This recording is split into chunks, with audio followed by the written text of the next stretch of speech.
What's going on, YouTube? Metal Complex here, and today I've got another interesting knife review slash overview to do with you guys.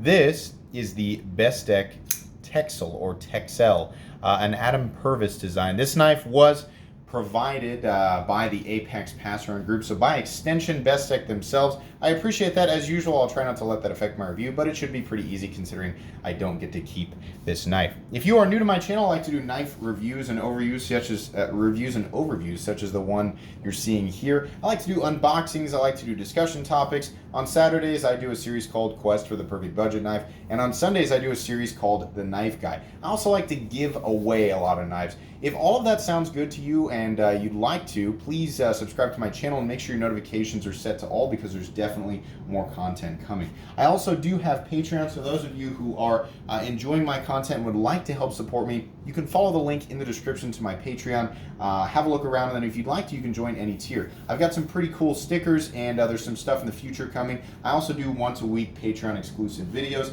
so if you're interested in that, feel free to take a look. Anyways, let's go ahead and get a measurement of this guy.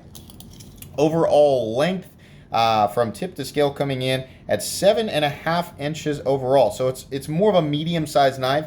From tip to scale on blade length, I mean, in places you could call it 3.5, but truthfully, you're probably looking at about a 3.3 inch blade with a 3.2 inch cutting edge. Yeah, about 3.2 inch cutting edge. Pretty good ratios there. How about some size comparisons?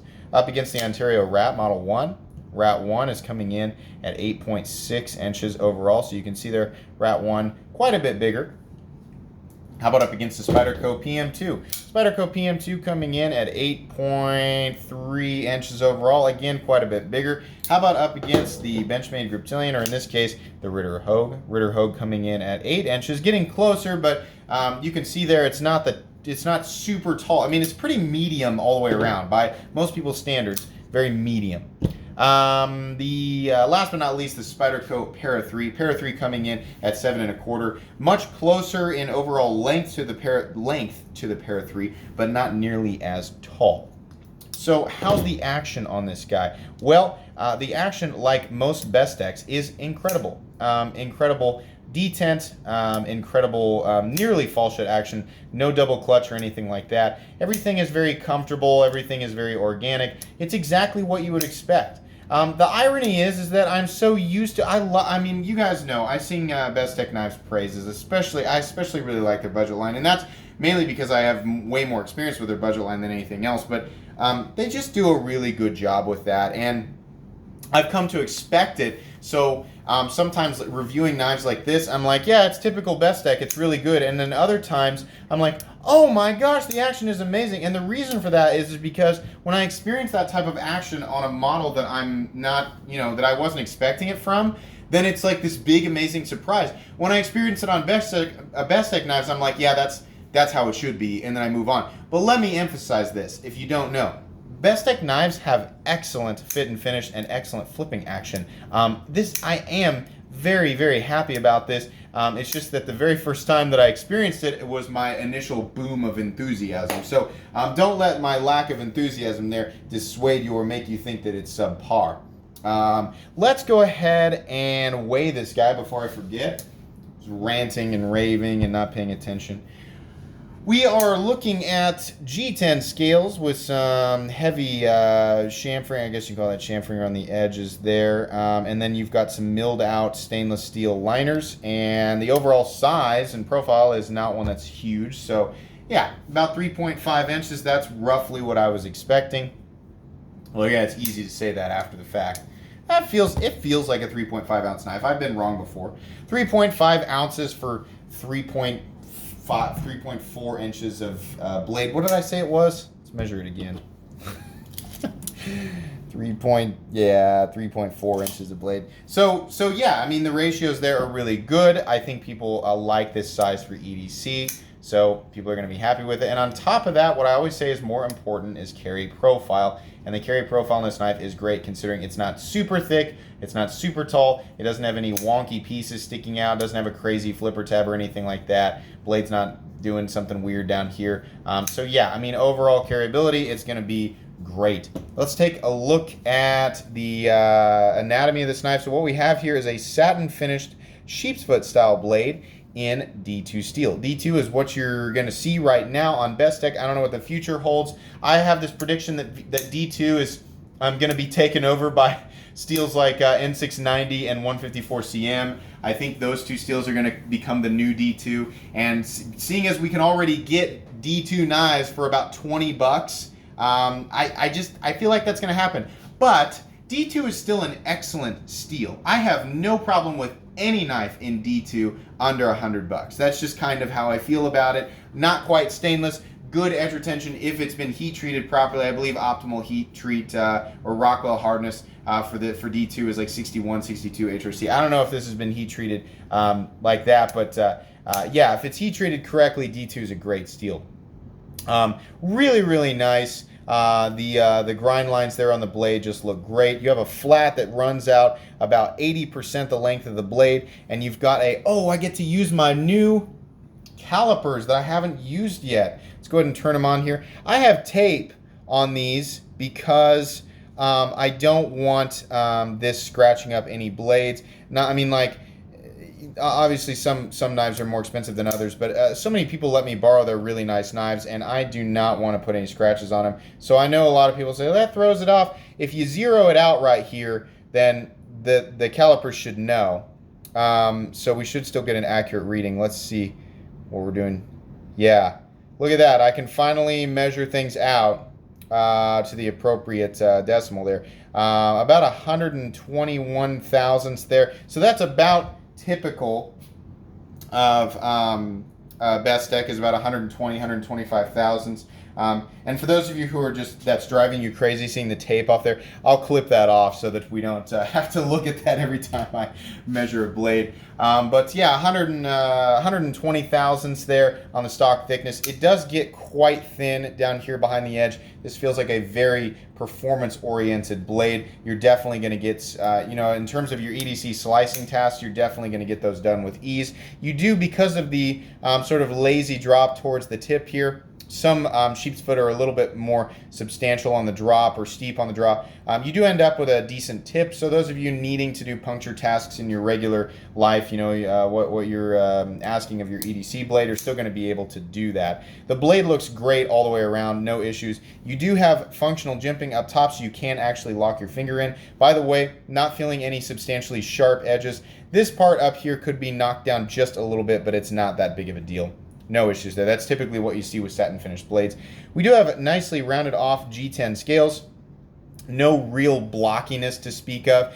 You have their typical show side spanner bit pivot, and then you have the actual adjustment side, or what I would use to adjust it, the T8 torque side. So that's nice there. You do have some light peel ply texturing there, nothing crazy. It looks a lot more aggressive than it is, but it's really not that aggressive. Very nice ergonomic lines overall. I mean, this is a knife that really takes into consideration the form of the human hand. There really is only one primary position to hold this knife in, but you can move around a little bit if you need to. You're not absolutely locked into it, but in terms of the standard hammer grip position, yeah, this is very comfortable. I can get my hand all the way around it, which is always something that I appreciate. I know not everybody cares about that, but I really do. We have, once again, T6 torque screws. I'm appreciative that there's only 2 of them and they go into a backspacer, but I just don't like T6. It's not a deal breaker. I like that they're using steel liners that come all the way out to the lips. It looks nice. It adds that nice contrast. Not that a cartridge setup or a countersunk setup is bad, like what you see in the PM2, but for whatever reason, I just aesthetically appreciate that. And they've done some nice milling in there, so they've reduced some weight. I like that there's a little red backspacer back here. Now, this backspacer is, yeah, that's G10. It's a nice red G10 backspacer. I like that contrast. I think it's not that the red backspacer on black G10 is a new thing. I think more recently the Spyderco Capara has made that very popular, or a very popular look. I like how that looks. I like where the actual your lanyard would actually go. It's out of the way. So that's nice. They've made it look nice, and they've kept it functional and completely out of the way. So I appreciate that. Moving on here, you do have, your non-show side is much the same, except there's a pocket clip here. This is a very generic pocket clip. It has that sink and then the low rise of the bill, so the bill's not in a position where it's really going to be caught on things. They did do that, where they cut into the G10 and they sink the pocket clip into it. That way there's no play left and right, and that's especially important when you have two vertical screws holding the pocket clip in place. There's nothing really special about this pocket clip. It goes with the design of the knife. It functions properly. There's only about this much of the knife sticking up out of your pocket. It's fine. It's perfect. That's I have no issues with that whatsoever. Lockup is coming in a solid 40% or so, and the knife did come perfectly centered. My shadow's throwing that off there. Let me give you guys a look. Yes, perfect centering on that blade. That is what you can expect from Bestech. No blade play and centered blades. So all the way around, really, my only complaints are there's some T6 on there, and I mean, there's just not a lot to complain about. And if it seems like I have a lack of anything to say, and it's like, wow, he's not really saying a whole lot, and he's only at 11 minutes in, guys, it's because Bestech just does a good job with simple, functional designs. A lot of people in this market are really, they want to go after things that are like different and crazy and have interesting mechanisms and have interesting this or that. And some people might have more or less of a use for some of those over-the-top mechanisms. For example, the triad lock, or the CRKT, the extra little safety thing that they put on there, or maybe some crazy ergonomic shape, or some really bizarre blade shape with like a ton of belly and it's got this crazy choke up position. There's a whole bunch of different things that could be on your knife and could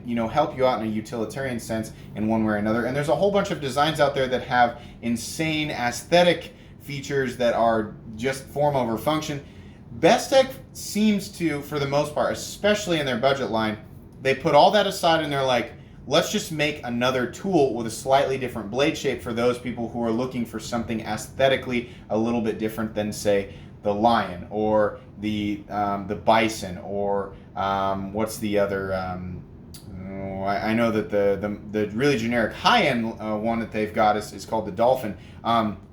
But those designs work. They're proven. That handle shape is proven. That blade shape is proven. Now that this isn't. This is still a very plain handle shape, very plain blade design. The sheep's foot. I named the sheep's foot as possibly the second best generic EDC blade shape that's out there. But they're successful in that. This is a successful design. It's a good design. As far as I know right now, like in this very moment, I think these are kind of limited online. They're kind of difficult to find, but they'll surely become available very soon. There'll be, by the way, there'll be an Amazon affiliate link down in the description for those of you who do want to purchase this knife for yourself and at the same time support my channel, as well as links to some other things that I find useful.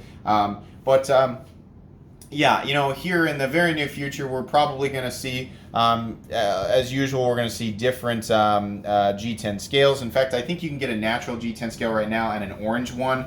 We might see some different colors. And then you're going to see, right now, I think the last time I saw a price on this is like at Smoky Mountain Knife Works, it was $52. Like usual, you'll probably see this knife ranging anywhere from about $40 to $50 online, which I think is 100% A-okay. My very favorite budget knife of all time right now is the Bestech Lion in D2, and those knives can be purchased for between $40 and $50. This one is sure to be a favorite by a lot of people. I think it's going to be very successful, and I can absolutely recommend it. This knife is going to go on 2 different playlists. It's going to go on my most recommended knives of all time playlist, and also my cheap knives I like playlist. Absolutely. That's going to be pretty much it for this overview and review today, guys. If you enjoyed this video, please leave a like. If you'd like to check out my other content, I do of course have lots of videos of knives that are either expensive or inexpensive that I do or don't like, so check those out. And if you enjoy all my content, go ahead and click on this Metal Complex logo right here and subscribe to my channel, because there's definitely more coming. Thanks again for watching, everybody, and have a great day.